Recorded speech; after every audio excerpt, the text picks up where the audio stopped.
Hello everybody, I'm off on my adventures again, back to Laos for work. Laos is a pretty safe country, but you never know what can happen. I thought it might be interesting for everybody to see the little kind of travelling kit that I take with me to make sure that if something does go wrong, then in some way I'm prepared. It's always better to be prepared. So here we are, here's my kit. First thing, you might get sick, in which case it's probably a good idea to have a first aid kit. This took me about $50 to put together. It's quite simple. I'll put the contents in the description below. Fundamentally, you've got some plasters, bandages, gauze, some medicaments in case you get bitten by something, a thermometer, and some anti-diarrhea stuff, Vaseline and so on. So it's really quite simple. So that's your first aid kit. Very easy to put in your suitcase. Forget about it until you need it. What goes with the first aid kit is a pair of sharp scissors. They need no explanation. Make sure they're sharp. I found having a little pocket knife quite useful. I bought this in Dubai a long time ago. It's short enough to be legal, but it's very sharp. It's what's called a tanto blade, this shape. Very sharp, very strong, but quite legal, although you have to make sure it's in your check-in luggage. Very useful for opening things. That's about it. That's what I use it for. And then we've got what's called a Leatherman. And some of you may not know what these are, but this is a really useful multi-tool. You open it out and you've got a pair of pliers. You've got all kinds of, that's a kind of a screwdriver. There's another screwdriver in there.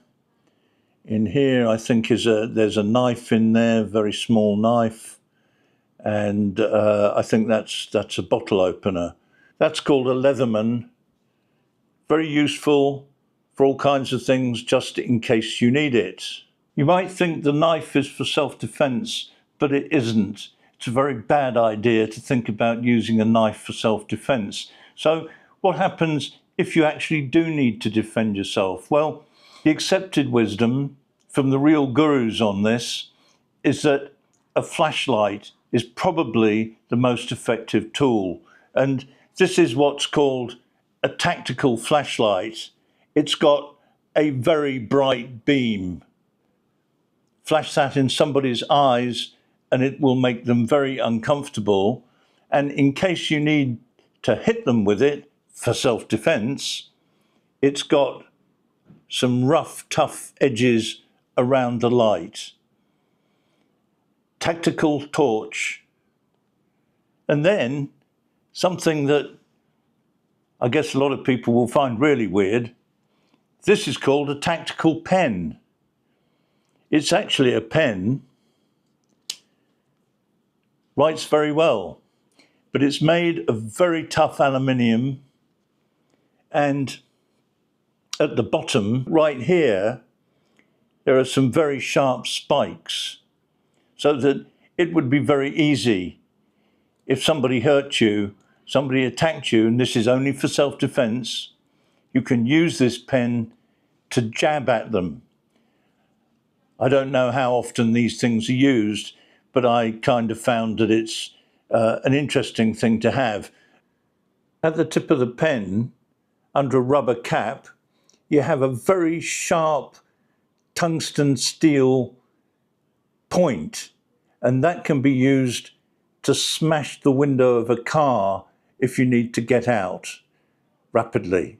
Otherwise, it looks and works exactly like a pen, which is what it is. Tactical pen.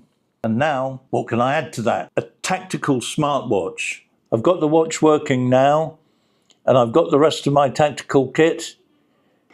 Off to Laos.